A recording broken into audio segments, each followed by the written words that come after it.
Olá, boa tarde a todo mundo. Muito obrigada pela presença. Hoje a gente tem o prazer de finalizar essa série de 6 lives com uma pessoa muito querida, assim, com a professora Ana Torezan. Eu vou convidar ela aqui, porque aí ela já fica aqui com a gente. Tiveram a função, primeiro, de apresentar o lugar onde a gente atua, onde o Palhaço Sem Juízo atua, o judiciário. Oi! Oi! Deixa eu só tirar aqui da tomada. Eu fiquei sem luz. Bom dia, boa tarde. Tudo bem? Tudo bom? Muito prazer, muito obrigada, Ana, que você está aqui. O prazer é meu, uma alegria, Soraya, uma alegria. Eu estava comentando aqui, né, que a gente te convidou, porque para fechar, a gente fez 6 lives. 3, um juízas e um juiz muito querido do coração, para contar do espaço do judiciário, para falar da lei do depoimento especial, para explicar esse universo. Lei Maria da Penha, projetos com vítimas, com agressores. Depois a gente fez 2 lives com artistas que também trabalham em palcos inusitados, como o Palhaço Sem Fronteiras e os Doutores da Alegria. E fechando, você, Ana, professora Ana Torezan, para falar sobre os direitos da criança e do adolescente, para falar do ECA, enfim, para a gente conversar. Prosear. Como dizem na minha terra, prosear. É bom demais. Vou te apresentar, tá bom? Para quem não conhece, a professora Ana Torezan, ela é professora e pesquisadora da Faculdade de Direito da Universidade Presbiteriana Mackenzie. Ela é pós-doutora pela ECA USP, pesquisadora do Grupo de Estudos de Novas Narrativas da ECA, GEM ECA USP, tá certo? E certinho. É vice-líder do grupo de pesquisa CRIADIRMAC do Mackenzie. Muito, muito bem-vinda. Você foi um presente no meio dessa pandemia, né? Um dia eu recebo um telefonema e é a Ana.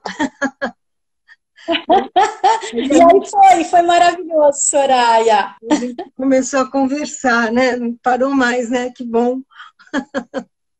Você sabe... Foi muito bom, e que teve uma parceria de sempre, maravilhosa. Foi uma alegria. 2020 não foi um ano de alegria, né? A gente teve, infelizmente, mais tristeza, mas deve haver por trás dessa tristeza uma explicação para a gente melhorar. Mas você foi um presente na minha vida. E uma parceria que eu tenho certeza que vão fazer muita coisa junto ainda.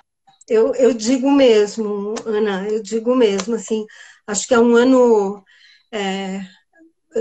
tomara que sirva de lição, tomara que a gente aprenda, né? Porque o vírus foi um acaso, né? Mas depois o que a gente viu foi muito descaso, pelo menos aqui, né? A gente tem uma sucessão de... Enfim, vamos esperar, vamos ter esperança. Tem um ano aí novo. Eu acho que a esperança é uma boa palavra para ele, né? Com certeza. Também estou esperançosa, a gente tem que ter. E, Ana, você tem uma carreira muito bonita, né? Porque você é professora de direito, você trabalha, você mistura, né, lindamente comunicação e direito, e ainda voltado para criança e para adolescente. Como que foi essa escolha? Como que você foi se orientando assim para essa... Então, vamos lá. Vou contar desde quando começou.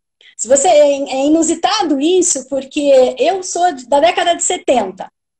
E na década de 70, se a gente for pensar, nós não tínhamos paradigmas de mulheres, não que não houvesse, mas estavam todas nas coxias. Né? Infelizmente, a gente sabe que a mulher, a dificuldade para visibilidade. Então, eu cresci na minha cidade, do interior, vendo Cid Moreira na Globo e escutando o radialista da cidade, que era homem. E a gente sabia que havia mulheres que trabalhavam ali. Então, quando me perguntavam, Soraya, com 4, 5, 6, 7, 14, 16, 17 anos, o que eu queria ser quando crescesse, você ia ser jornalista.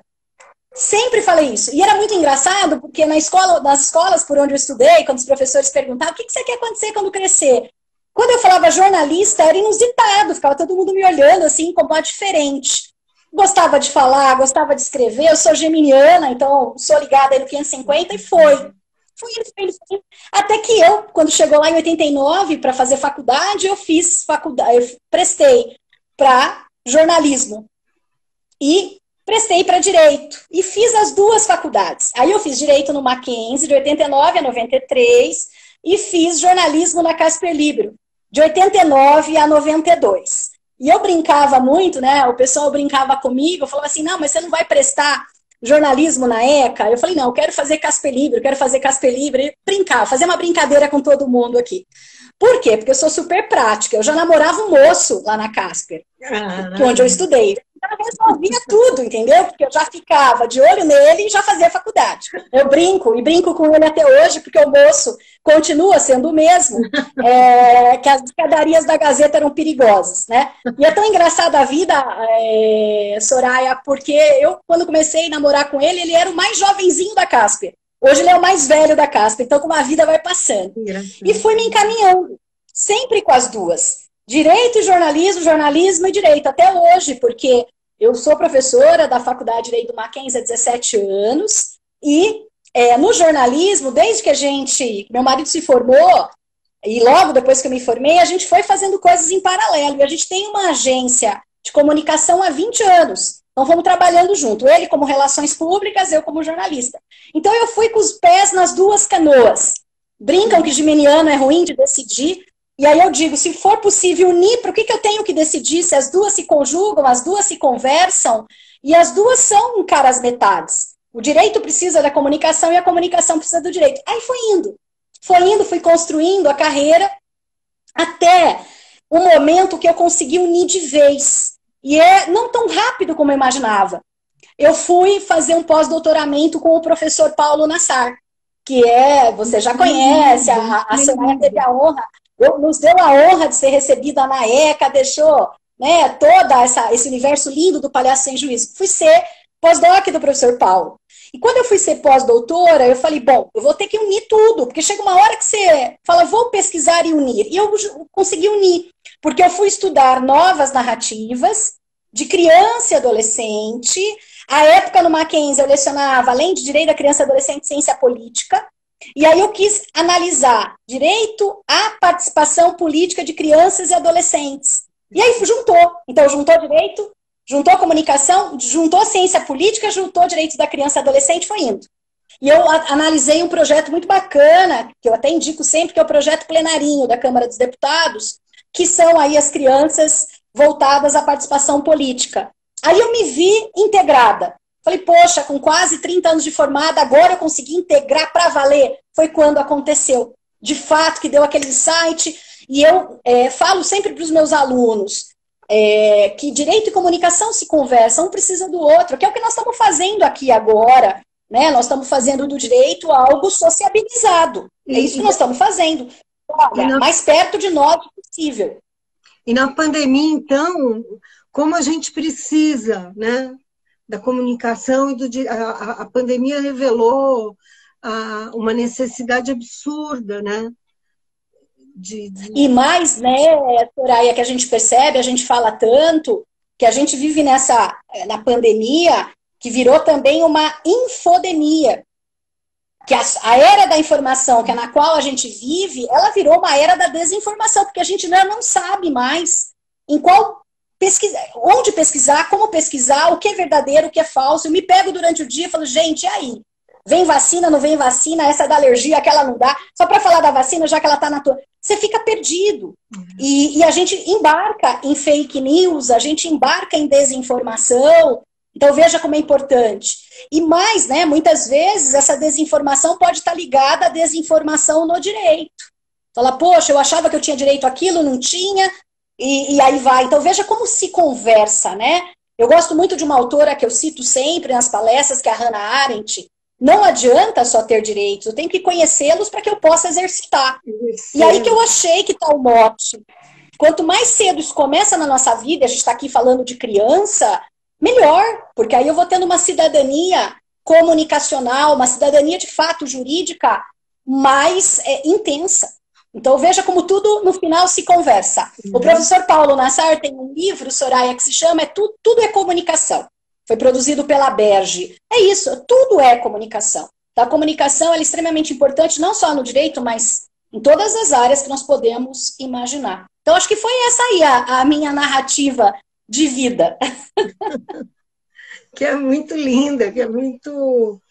Aí, professora, conta pra gente, assim, quando que a criança surge como pessoa de direito, como cidadã?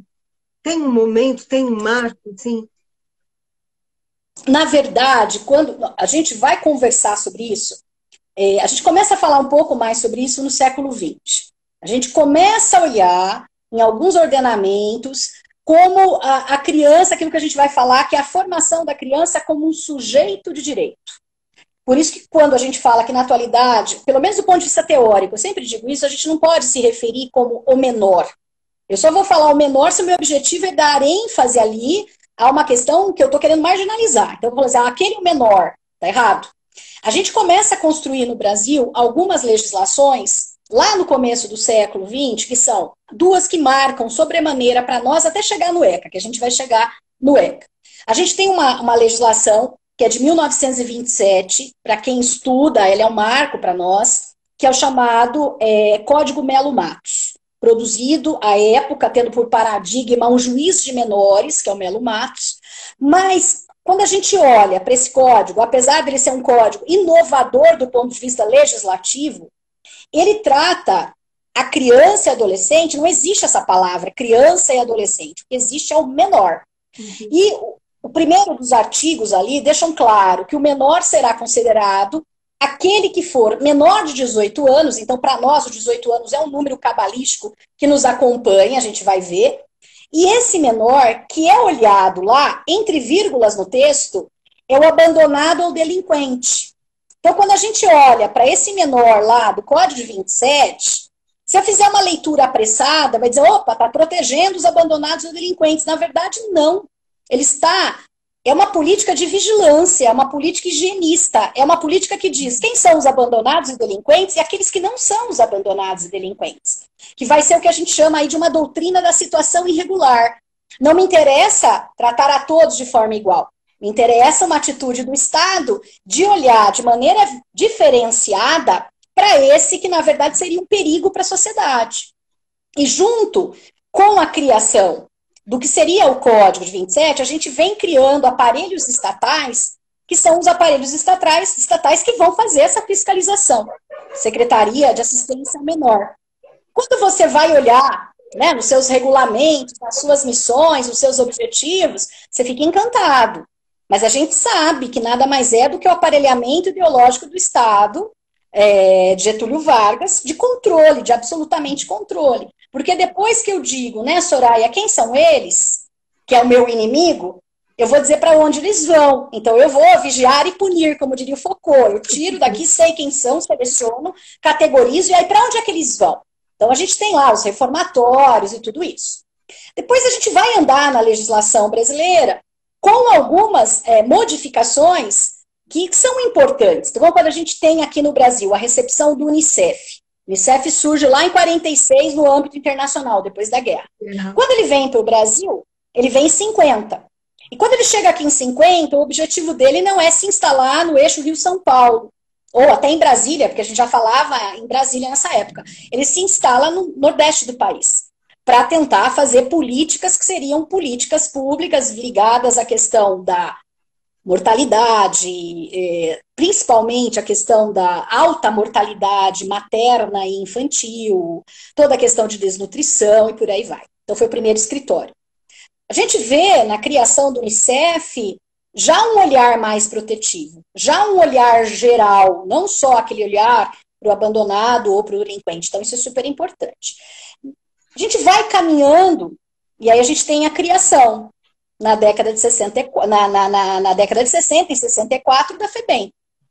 FUNABEM, do ponto de vista federal, e do ponto de vista estadual, a FEBEM.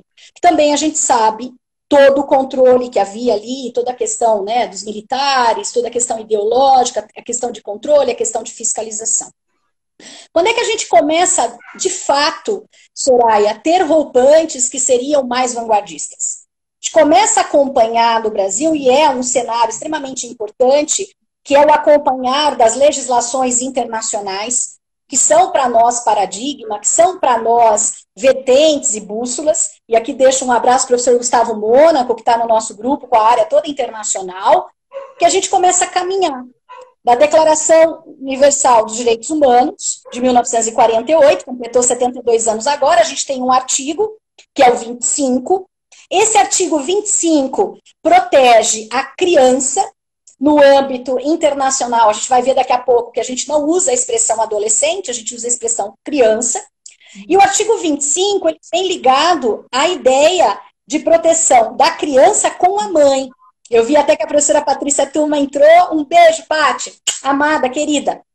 E vem aquela proteção da criança como um acessório da mãe. Então, quando eu olho para esse artigo, eu sempre digo assim, será que, na verdade, eu estou protegendo a criança ou estou protegendo a mãe? E isso vai depois respaldar, vai chegar para nós outros atores sociais que não estão. Então, por exemplo, cadê o pai? Não tem, não está protegido ali no âmbito. Cadê a família? Também não está. E isso mais tarde, a gente percebe, a gente já chega lá, que a Constituição de 88, num dos grandes artigos dela, que a gente pode considerar aí a coração da Constituição, que é o artigo 6º, que são os direitos sociais, a gente tem a proteção à criança, à infância, não fala do adolescente, e à mãe. Não foi uma opção legislativa lá da Assembleia Constituinte de colocar o pai e a família. E aqui já há uma pseudoproteção, sabe, Soraya? Porque, de novo e mais uma vez, a gente reforça a tese de que o filho é da mãe e que os benefícios seriam para ela. E muitas vezes esses benefícios que são para ela não são benefícios para salvaguardá-la, apoiá-la. Muito pelo contrário, são pseudoproteções. Então veja que nós não evoluímos ainda nisso. Isso foi até minha tese de doutorado, que já vai fazer aí 10 anos, fez 10 anos esse ano, de alterar o artigo 6º da Constituição para a gente incluir a proteção à infância, à adolescência, à maternidade, à família e à paternidade, porque com isso a gente cria políticas públicas que são políticas públicas de maior proteção das crianças e adolescentes. Tem até um provérbio africano que eu uso muito, eu e a professora Michele Assato, um beijo para ela também, a gente usa muito nos textos, que diz assim, eu preciso de uma aldeia para cuidar de uma criança. Então, a criança, ela é solidária de todos nós. Na medida que eu excluo o pai, eu excluo a família, há um objetivo por trás disso. Então, a gente não protege como deveria. Então, só quis fazer um adendo para mostrar que a primeira vez que faz essa menção mais expressa, essa condição da criança, é muito correlata como um acessório da mãe. E se não, uma criança que não tem a mãe, uma criança que está institucionalizada, como é que seria? Tempos mais tarde, a gente vai ter a Declaração Universal dos Direitos da Criança, de 1959. Começa a tomar corpo. É como se aquele artigo 25 na Declaração Universal dos Direitos Humanos dissesse para nós, olha, eu estou pequeno aqui, eu preciso expandir. E a gente tem a Declaração Universal dos Direitos Humanos, que ela é uma declaração. Ela já não se torna cogente, ela não se torna tão imperativa como, de fato, vai acontecer com a Convenção Internacional sobre os Direitos da Criança de 1989, que possui 196 ratificações. É a convenção que mais assinatura dos estados possui. E nessa convenção, que o Brasil assinou e depois ratificou em 1990, então esse ano fez 30 anos da ratificação do Brasil, ali eu já tenho a criança, porque a gente vai falar em criança no âmbito internacional até os 18 anos, já delineada, não mais como objeto de intervenção do Estado, mas como um sujeito de direito. E é um sujeito de direito, então, aqui, Soraya, que merece ser protegido. E eu sempre brinco com os meus alunos, eu falo em aula assim, gente, eu vou fazer um pleonasmo aqui, tá? Um plus a mais. É um sujeito de direito em desenvolvimento. Então, eu posso dizer que eles são mais prioritários que eu e você? São, porque eles estão até a cadência dos 18 anos em processo de desenvolvimento, de maturidade. Dentro do âmbito do Brasil, o que nós temos? Quando a gente tem lá a abertura política, se começa a falar em diretas já, criação de uma Constituição, a gente tem aqui os diversos, vamos usar uma expressão de agora, coletivos, indo a Brasília porque queriam se ver representados na Constituição. Porque a gente não pode esquecer que a gente sai de quase 20 e tantos anos de ditadura. Na ditadura, a gente governava com uma Constituição que era mão de ferro. Agora você vem para uma abertura, você precisa de um outro pacto social. E vários grupos vão lá pleitear os seus direitos. E no caso do direito da criança e adolescente, se formaram dois grupos. Um grupo, que a gente chama dos menoristas, que queriam que tudo se mantivesse do jeito que estava, mas dentro do direito, Soraya, numa categoria superior, que é a Constituição. Então, eu continuo tendo lá os códigos de menores, 27, 79, só que aí dentro da Constituição. E do lado de cá, a gente teve um outro lobby, um outro grupo, que diz não, né? O mundo inteiro já se fala em sujeito de direito, já se fala em proclamação de direitos, a gente ainda está como objeto de intervenção. E nessa briga de ferro, que foi uma briga de braço boa, quem saiu vitorioso? Os estatutistas saíram vitoriosos. Os estatutistas foram os responsáveis pela redação do artigo 227 da Constituição de 88. E esse artigo 227 é para nós o coração do direito da criança e adolescente. Porque 1 ano e meio depois, o artigo 227 vai se transformar no Estatuto da Criança e do Adolescente. E aí sim, vai dar à criança e ao adolescente uma primeira informação que na Constituição não está. No texto original se fala em criança e adolescente, não se fala idade. A gente só sabe pela Constituição que a maioridade que está lá no 228 é do menor de 18 anos. Mas a Constituição não vai separar. Quem vai separar é o ECA no artigo 2º. O legislador do ECA diz o seguinte, essa população do 0 aos 18 anos tem que ser protegida integralmente, tem que ter prioridade absoluta, tem que ter políticas públicas que vertam em relação a elas, tem que ter solidariedade, família, sociedade e Estado juntos devem apoiar, só que o legislador derivado, aqui o legislador do ECA, dividiu. Criança de 0 a 12 incompletos e adolescente de 12 a 18 anos incompletos. Então a gente tem essas duas categorias dentro do Estatuto da Criança e Adolescente, que é quem dá aí o nosso delineamento, é a nossa pauta para poder trabalhar. Tempos depois, vamos lá, pode me cortar. Termina. Não, eu vou dizer que depois, tempos mais tarde, em 2016, o próprio legislador brasileiro achou importante dividir de novo.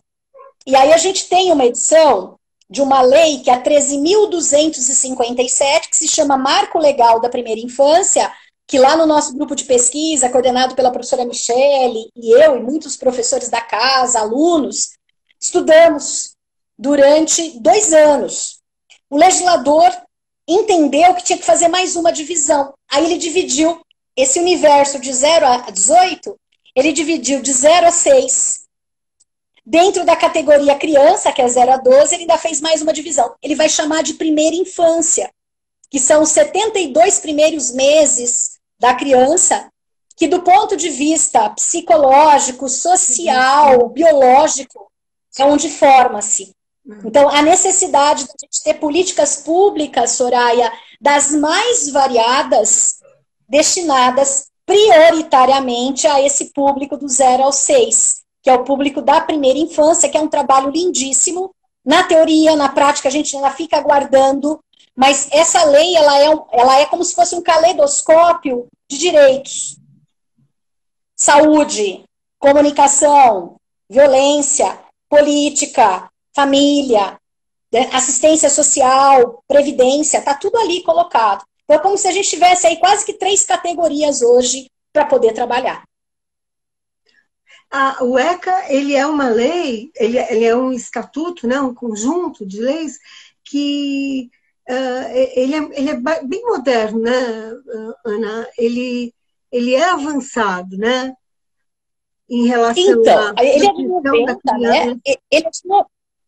Ele é de 90, ele fez 30 anos esse ano, a gente até fez congresso no Mackenzie, acompanhou conosco, tá para sair nossa obra agora, com a participação de muitos professores, alunos.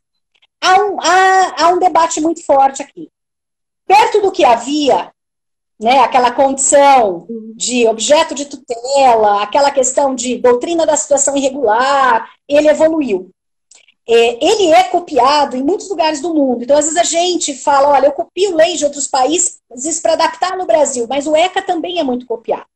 Por outro lado, há uma parte dos doutrinadores que questionam muito que dentro do ECA haveria uma margem muito grande. E essa margem poderia ser perigosa. Seriam o que a gente chama no direito de conceitos jurídicos muito abertos, muito indeterminados. E que, dependendo do olhar, ele pode justificar arbitrariedades. Então, o que se discute hoje, um dos grandes princípios do direito da criança e do adolescente, é o princípio do melhor interesse da criança.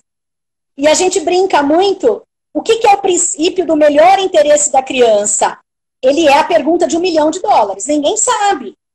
E, de repente, diante da minha ideologia, como julgadora, eu posso entender que tirar um filho da mãe é melhor do que colocar numa instituição. Ou o contrário. Então, são conceitos extremamente abertos. Então, a gente tem uma parte da doutrina que vai discutir, olha, o ECA, não sei se ela é toda essa maravilha. Em si, ele pode ser, mas aquele que está por trás do julgamento pode dar aberturas. Esse é um debate que se faz. Tá? O que ele está desatualizado, Soraya? Ele é analógico. Ele surge em 90 num outro mundo. E o que o mundo mudou de 30 anos para cá é um verdadeiro absurdo. Né? Eu brinco sempre nas aulas, falo, gente, às vezes ali na Idade Média, 30 anos nem cosquinha fazia. Hoje, 30 anos é muito, 5 anos, 1 ano. Olha o que foi esse 1 ano nosso de Covid. É uma eternidade. Então, o que a gente tem aqui? Uma série de questões ligadas ao digital, ali não são respondidas. E não adianta falar, o ECA tá velho. Não, não é isso. Aquela época não havia, o mundo era outro, a gente não tinha WhatsApp, redes sociais, não se falava em influencer, nada disso, né? YouTubers, mirins.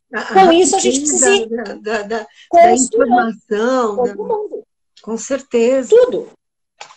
Exatamente. Então, você vê, né, os 2 anos, nós estamos em 20, né? Em 18, eu recebi uma ligação de uma jornalista que queria fazer uma entrevista sobre sharing. O que é sharing? Compartilhamento de imagens de filhos pelos pais nas redes sociais. A minha mãe não tinha esse problema na época dela, porque, primeiro que eu tenho muito pouca foto de criança, naquela época era difícil ter foto.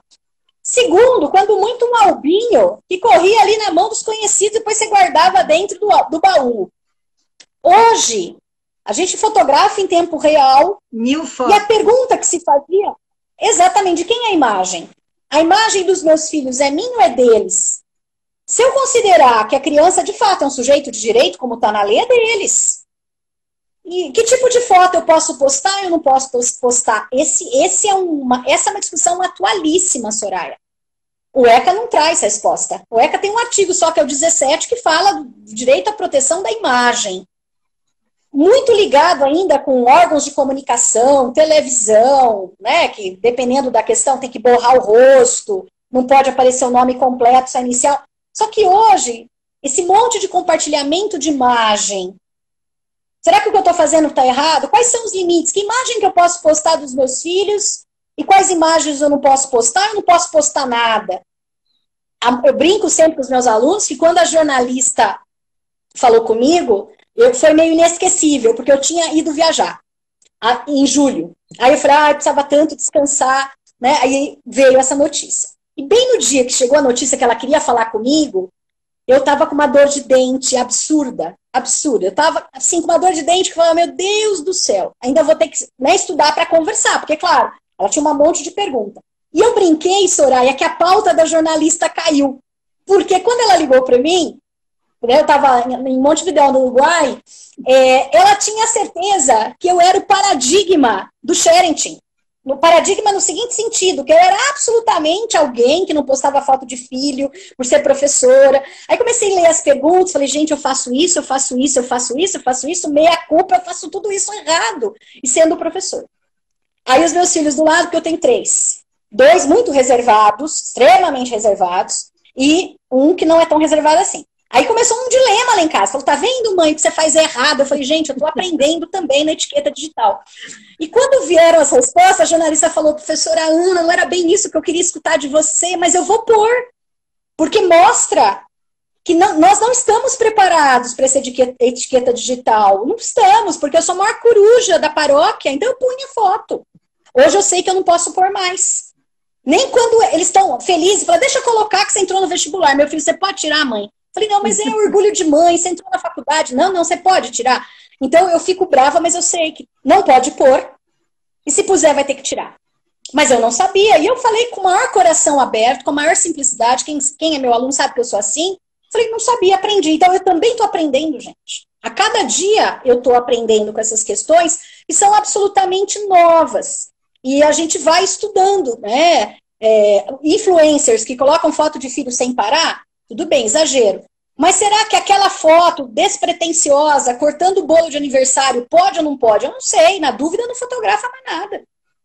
E autorização? De repente, meu filho fala lá, olha, mãe, eu autorizo você colocar uma foto minha. Tempos depois, ele fala, mãe, quem mandou você pôr? Ah, mas você me autorizou. A voz da criança vale, Soraya? Será que de fato vale? E é isso que são os dilemas, que são dilemas absolutamente atuais e que a gente, numa sociedade de etiqueta digital, vai aprendendo a conviver. Eu já aprendi um monte de coisa. E estou aí apta a aprender sempre. Você sabe, Ana, eu me encantei, né? Eu acabei indo para esse mundo da justiça, do direito, por conta do depoimento especial. Eu não sabia que existia e que a palavra da criança tinha valor, tinha peso de testemunho, assim. E na nossa prática, a gente recebe a criança antes dela ser atendida, dela ser acolhida no depoimento especial. E a gente, muitas vezes, também tem a oportunidade até de atuar de novo, tal, com elas depois do depoimento. E é muito impressionante. Eu imagino, eu imagino. A postura. Tem um caso que eu sempre comento de uma menininha muito pequenininha que estava muito assustada com tudo, inclusive com a gente. Ela estava, né? Quando ela saiu da sala do depoimento especial, ela estava falante, e ela cantou a música da Frozen. E ela não tem nem o R ainda, né? Porque ela estava Frozen, brincar, e ela cantou Live estou, mas a pleno pulmões, assim, foi muito, né, assim, palhaço, tem horas que a gente... muito impressionante como isso que você falou, né? Uma criança que tem formação, ela não tem nem vocabulário direito, mas o centro ali de ser, né, de gente, né, de constituída, de sentimento de liberdade, é tão impressionante, isso é tão... É muito palpável, né? Eu não sei... Você, outro dia, porque eu fico indo atrás de você, você estava no Festival do Novas Narrativas, do professor Paulo Nassar, que é um querido, né? Assim, um beijo para o Paulo. Um beijo.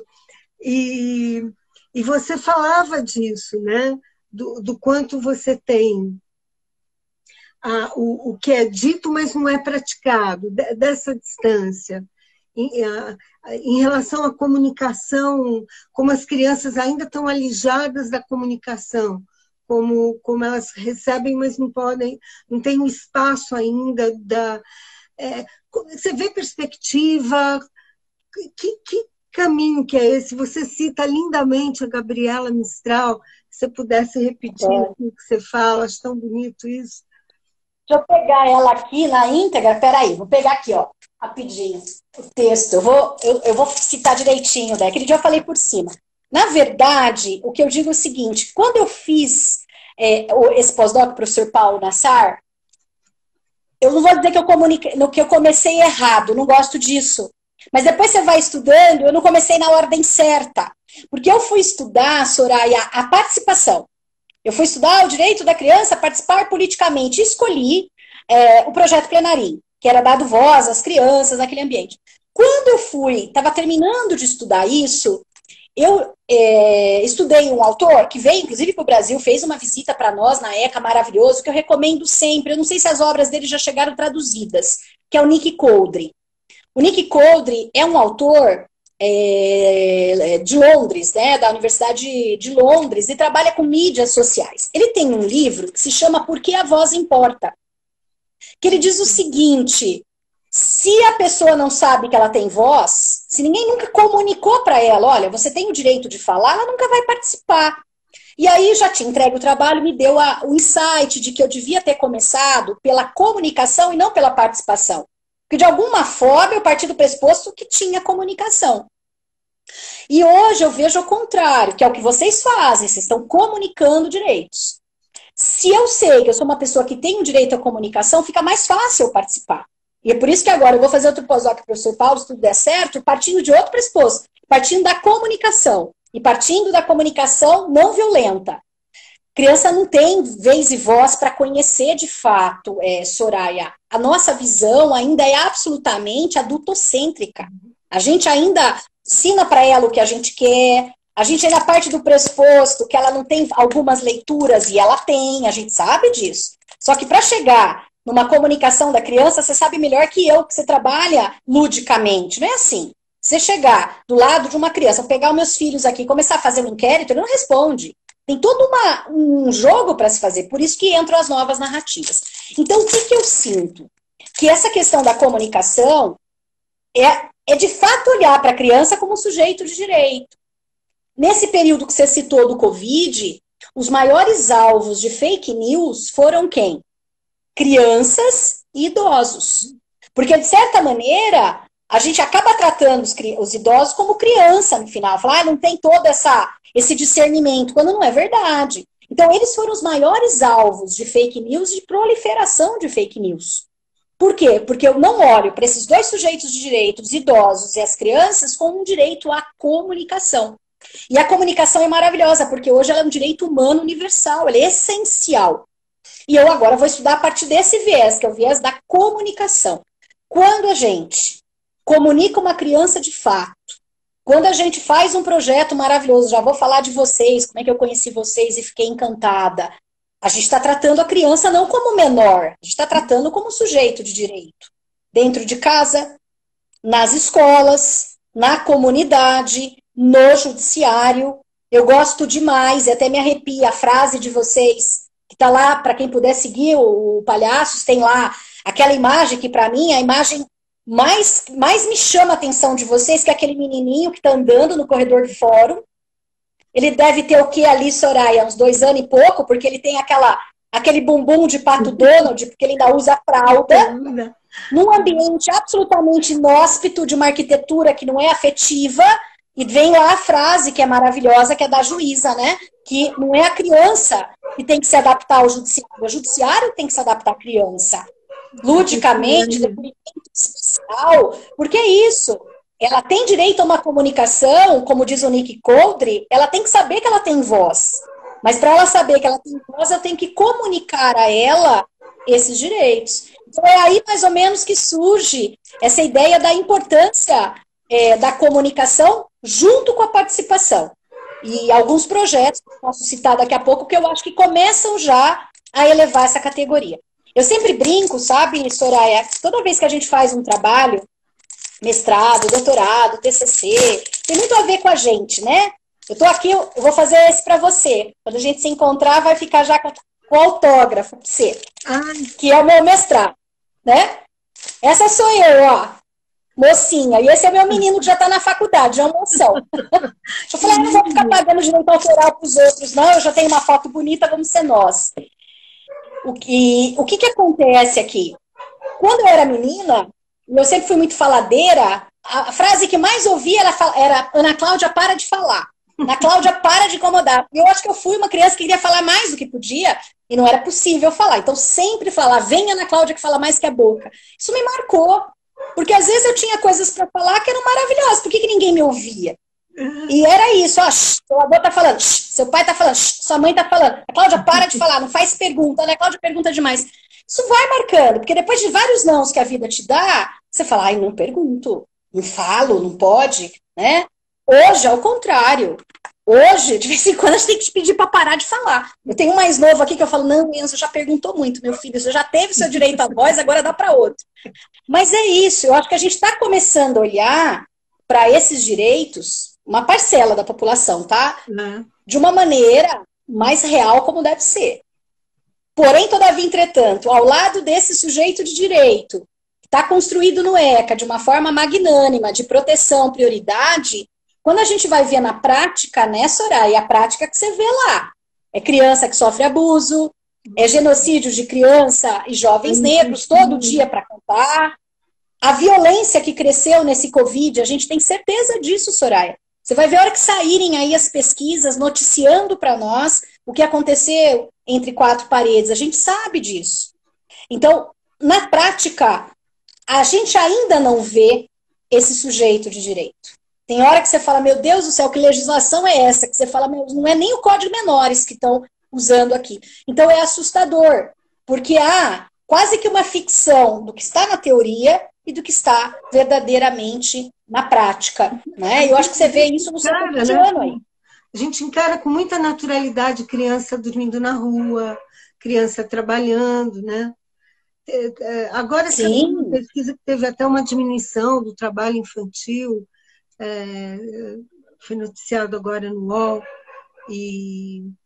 mas a gente vê prostituição infantil, tráfico, isso é invisível, né? A gente Sim, você falou uma palavra maravilhosa, invisível, totalmente invisibilizado. Tem uma campanha do Unicef que é para todas as formas de violência, Soraya, que se chama Tornar o Invisível Visível.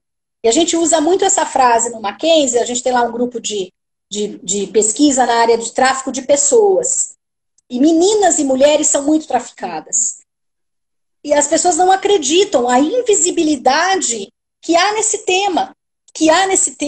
A gente acompanhou numa dessas pesquisas, e aqui já acho que vale a pena a gente dar aí a visibilidade a Mães da Sé, que é a ONG que trabalha, o instituto que trabalha aqui no Brasil com crianças desaparecidas. A gente não fala sobre isso, Soraya. Não. Que Deus queira que a gente nunca tenha uma criança desaparecida perto de nós. Crianças que desaparecem, gente, por as mais variadas questões que a gente nem imagina quais seriam, que muitas vezes estão sendo comercializadas pela Deep Web. Tráfico sexual, é tráfico de órgãos, é adoção ilegal. Então a gente tem ainda esse mundo da vida como ela é, como diria o Nelson Rodrigues, é a realidade. Só que, claro, a legislação que existe, ela é o nosso norte para poder buscar, questionar, brigar. A gente evoluiu do ponto de vista dogmático, do ponto de vista da lei. Mas, na prática, em qualquer área que você olhar, eu ainda duvido que a gente tenha evoluído para um conceito de criança como sujeito de direito. Estou falando de violência, mas poderia falar de propaganda infantil. O mercado trata as crianças como objetos, são presas fáceis. Assim, em vários âmbitos, a gente ainda tem esse panorama, né, Soraya? É impressionante. Uma coisa que me chama muito a atenção, sim, é de como a gente vive, porque a gente tem muito cuidado com as nossas crianças, né? Mas a gente não encara toda criança como nossa, né? A ideia de aldeia, né? a ideia é de aldeia, você falou? Eu não ouvi. É isso. Da aldeia, aquela da aldeia, né? De todo mundo cuidar, não tenha dúvida. Toda criança é responsabilidade de qualquer adulto, né? E a gente não vê isso. E a partir daí, eu acho que as coisas começam a ficar muito fragilizadas, né? Porque se eu não cuido, eu também não vou estar preocupada em ouvir a voz, aí eu acho que é uma sucessão de erros, assim, né? Mas eu vejo, eu queria te perguntar isso, né? Das perspectivas, o que eu acho que a gente caminhou alguma coisa, né? A lei do depoimento especial me chama muito a atenção, que vai nessa direção de proteger e dar voz, de não revitimizar institucionalmente. Acho que tem um caminho que está sendo até usado, tem um juiz que está formalizando para atender mulheres vítimas também, para elas não sofrerem a partir do... É o mesmo modelo do depoimento especial que é oferecido, né, em alguns, e é só em alguns fóruns, não é, apesar de ser uma lei, ainda não está disseminado, ainda... enfim, tem falta muita coisa, né? Mas existe como um gancho para a gente poder se agarrar, assim. Que perspectiva que você vê, Ana, Soraya, eu sou, vamos lá, como diria o Ariano Suassuna, eu sou aí uma realista esperançosa, porque eu acho que quando a gente fala assim, bom, então tá tudo ruim, o último que sair apaga a luz, vambora, quem sabe tem água em Marte, eu brinco com os alunos em sala, quem sabe o Matt Damon, né, que ficou lá em Marte, largou umas batatas pra gente comer, porque né, a gente fica, porque eu sempre digo, existem agendas negativas, muitíssimas, muito mais do que as positivas, mas quando eu vejo uma agenda positiva, e no caso eu dou o exemplo de vocês, palhaço sem juízo, falo, gente, tem uma luz no fim do túnel.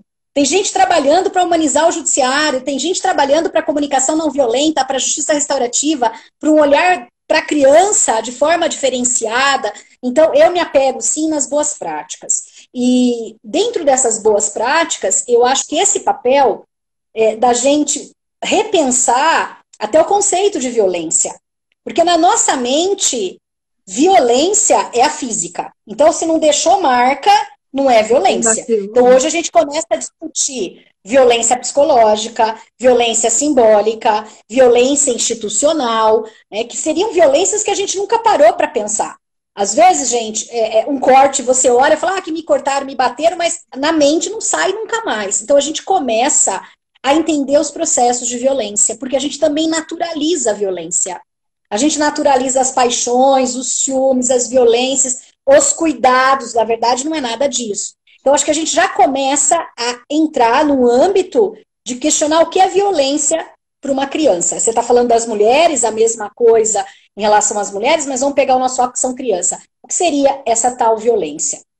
Por outro lado, quando o judiciário abraça projetos como o de vocês, eu agora, se tudo der certo, vou fazer um pós-doutorado para falar de oficinas parentais, da doutora Vanessa Alfiero, que hoje é uma política pública, que é quando a gente tem lá divórcios ou separações judiciais que envolvam criança e adolescente, a gente tem as oficinas de parentalidade, feitas para a criança, certa idade, adolescente e os pais.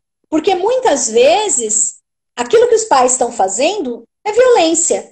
Mas nem eles sabem, porque eles foram criados num ambiente que entende que é dessa forma. Você fala, não, mas pera um pouco, isso está errado. Alguém precisa dar o clique e dizer, isso está errado. Então, eu tenho esperança nesses projetos que vão surgindo, viu, Soraya? No sentido, eu sempre faço essa propaganda em toda vez que eu vou, né? Não porque eu quero mais aula, eu não tenho mais como dar mais aula, mas eu quero que mais gente fale sobre isso. A disciplina de direito da criança e adolescente tem que ser uma disciplina nas faculdades de direito. Se ela não for como matriz obrigatória, como é no Mackenzie desde 2013, que seja eletiva. né? Milhares de estudantes de direito saem das universidades do Brasil sem sequer ter ouvido falar nesse tema. Então, quando a gente faz isso, a gente está tratando o tema como menor. Vou falar de criança e adolescente? E ao contrário, quando os alunos vêm para as aulas, eles ficam surpresos como essa matriz de direitos é imensa. E eu ainda brinco, falo, gente, eu tenho 15 aulas, é óbvio que eu vou falar de algumas coisas, não dá para falar sobre tudo. Porque é um universo que a hora que você começa a descortinar, Soraya, é imenso de coisas para poder trabalhar. A gente agora está com o grupo de pesquisa nosso do MAC aberto para seleção. Nós montamos 6 linhas de pesquisa. 6. Para chegar nas 6, a gente partiu de mais de 30. Daí eu falei, não, gente, 30 não dá, a gente tem que ir escolhendo. E cada uma dessas 6, a gente escolheu 6. Uma é direito internacional, a outra é comunicação e participação, que é minha, a outra é educação da professora Michele, a outra é psicologia, a outra é direito penal juvenil e a outra é adoção.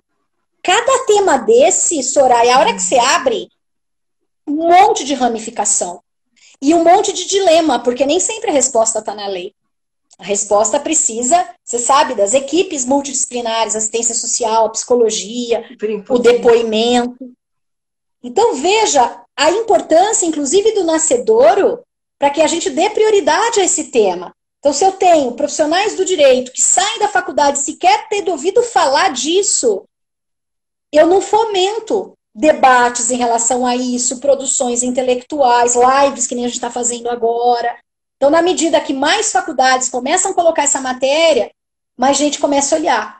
Mesmo que eu não vá trabalhar com o tema. Eu não vou trabalhar com o direito da criança e adolescente, mas você consegue, numa cena corriqueira de rua, entender como é que aquela criança está sendo tratada. Bem ou mal, a partir de um leque de direitos que ela tem. Então, nessa linha, eu acho que a educação tem um papel super importante, né? De olhar para esse sujeito de direito e falar, olha, é aqui, né? Você tem que ter comunicação, você tem que ter vez, você tem que ter voz, tem que estudos por trás disso. Eu acho que esse é um caminho para a gente melhorar, inclusive, as nossas práticas. Eu acho que é super importante. Não sei, eu vejo, né, eu tive a oportunidade de te acompanhar em algumas palestras, tal, e tem gente muito moça e muito querendo muito, já apaixonadas assim pelo tema, já mobilizadas assim. Isso dá um calor na gente, assim, sabe, aquece. Dá um quentinho no coração, que nem eu brinco, dá um quentinho no coração. Né? Ana, a gente fica muito feliz, Soraya, porque a gente já tem aluno fazendo doutorado na área, dando aula, já defensorando, advogando, já começam a surgir escritórios especializados. E nós estamos lá na Comissão de Direito da Criança e Adolescente da UAB, já tem um monte de aluno nosso do MAC com a gente lá. Então vai criando, né? O sonho da professora Michele Assato é criar uma escola do direito da criança e adolescente no Mackenzie, a gente criando pessoas que vão começar a produzir e vão advogar melhor, trabalhar melhor, produzir mais. É um grande sonho, né? Eu sou apaixonada, sabe, Soraya? É o que faz o meu olho brilhar. E se eu conseguir levar alguns olhos brilhando comigo, eu vou ficar muito feliz em relação a isso. Muitos, assim, é muito impressionante, é muito bonito de ver. Ana, a gente está com 5 minutos para o final. E o Instagram é malvado porque ele corta, né? Então eu queria... E aí eu tenho que dar beijo. Eu queria agradecer todo mundo que está aqui. Se quiserem se comunicar, escrevam para a gente, ou para o Palhaço Sem Juízo, ou para a professora Ana Torezan, qualquer coisa, a gente pode mandar para a gente que a gente repassa para ela. E, Ana, o ano está acabando. O que esperar do ano novo, Ana? Primeiro queria agradecer a oportunidade de estar aqui. O meu Instagram é prof.anatorezan, para quem quiser. Soraya, você para mim foi uma alegria na vida. Eu estava indo dar uma palestra no Centro Acadêmico, do Centro Acadêmico João Mendes Júnior, já mando um beijo para todos e todas, e eu deparei no seu projeto e eu fiquei encantada. E para onde eu vou, eu falo de você. Você já tem convite para tanta gente, porque é isso. Eu falei, gente, é isso, é a humanização de tantas coisas, em especial do Poder Judiciário. O que eu desejo para 2021? Vacina. Se falarem que tem que vacinar o calcanhar do pé, eu estou indo várias vezes. quero vacina, quero voltar presencialmente, quero encontrar os meus alunos, alunas amadas, né? Quero estar junto com as pessoas e eu acho que vai ser melhor, a gente vai conseguir sair dessa. Eu queria ler então o texto da Mistral, por favor. Que é maravilhoso. Por favor. Dá tempo, bem rápido. Sinta-se abraçada. Para a gente, para mim, é uma alegria também ter te encontrado. Eu fico contente. Toda vez que a gente se fala, eu fico contente. Eu também, muito. Eu queria deixar um beijo, porque eu estou vendo que está entrando tanta gente maravilhosa que eu conheço. E eu queria deixar um beijo aí, um abraço superlativíssimo a todos. A Gabriela Mistral é considerada a poetisa chilena, poetisa das mulheres e das crianças. Uma das grandes tristezas dela foi não poder ter sido mais mãe. Quando a gente lê a biografia dela, ela fala sobre isso. E para quem for um dia em Santiago, conhecer o GLAM, que é o centro cultural dela, que é maravilhoso. E essa foi a frase que eu usei para fazer o meu mestrado, que diz assim: somos culpados de muitos erros e muitas falhas, mas o nosso pior crime é abandonar as crianças, desprezando a fonte de vida. Muitas coisas que precisamos podem esperar, a criança não pode. É exatamente agora que seus ossos estão se formando, seu sangue é produzido e seus sentidos estão se desenvolvendo. Para ela não podemos... lá vou eu me emocionar. Para ela não podemos responder amanhã. Seu nome é hoje. Então, quando a gente diz a criança é o futuro da nação, não, gente, ela é o agora. A cada minuto e a cada segundo. É isso. Que muito mais gente possa vir nessa trilha aventurosa e apaixonada que é o direito da criança e adolescente. A gente precisa de muita gente trabalhando com isso. Soraya, meu amor, feliz 2021, gratidão, bênção, alegria de ter te conhecido esse ano. Desse ano para a vida. E obrigada por todo mundo que você já me apresentou, professor Paulo, a Michele, professora Lia. Nossa Senhora, só coisa boa no peito. Muito obrigada, Ana. Foi um prazer. Um beijo. Eu queria mandar um beijo para o pessoal do MAC, todo o pessoal do Criadir MAC, para quem quiser, está com seleção aberta para novos pesquisadores. Temos um Zoom amanhã, às 10 horas da manhã, para quem quiser falar com a gente um pouquinho. Soraya, um beijo para todos vocês do Palhaço Sem Juízo. Vocês são maravilhosos, superlativamente maravilhosos. Sou fã de carteirinha de vocês. Muito obrigada. Eu quero só fazer uma publicidade aqui do e-book Crise, Criatividade e Comunicação, um livro lindo. Tem um artigo da Ana com o professor Paulo, artigo com a Michele. Ele foi organizado pela Cleusa Sakamoto e pelo Sérgio Andreucci Júnior. Vale a pena localizar esse livro. A professora está divulgando, né? E a gente vai divulgar também. Eu vou mandar, era só um pouco. Inclusive, o Sérgio Andreucci Júnior é o moço da escadaria da Gazeta. É o moço lá, que tem no vestibular, mas fica de olho nele. Ele. Esse livro, inclusive, eu vou depois, Soraya, já avisar, porque acho que eles falaram ontem, mas está distribuído agora gratuitamente o e-book. Eu vou mandar. Então, aquele que eu te mandei não é mais consulta pessoal. Você pode abrir. Eu vou mandar também para o Mackenzie. É consulta aberta, é livre. O livro está muito bonito mesmo. De fato, ele ficou muito bonito. Esse livro aqui. Mas tá com e-book gratuito, eu vou disponibilizar. O lançamento foi emocionante. Parabéns, sucesso. Para todos. Muito obrigada. Projetos, Ana, você é preciosa. E você é mais, amor. Beijo em todo mundo. Beijo, gente. Alegria de estar com vocês. Muito obrigada pela participação de todos aí. Beijo. Beijo. Até.